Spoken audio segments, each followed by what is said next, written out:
Hey guys, it's Craig at Area 419. Wanted to share with you something cool that's releasing today. It is the Grayboe Phoenix 2 rifle stock. This thing weighs in at just over 3 pounds with a 10-inch Arcalock rail on it. We think it fits really nicely into that hybrid rifle stock category. It's light enough, you can take it out, you can hunt with it, but it also provides you a lot of those creature comforts and ergos that you may find in a more match style or precision style rifle stock. It's made out of a material that I can't really wrap my head around. It's a composite material.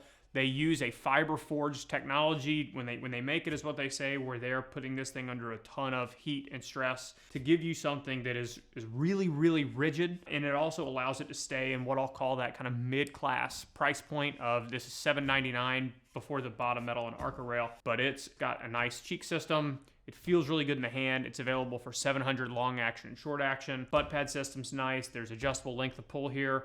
And with the full length M-lock that's embedded into the stock, we got another video about how you can very quickly attach a Arcalock rail in that spot.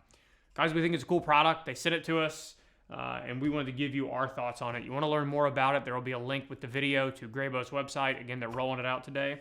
We think it's pretty cool.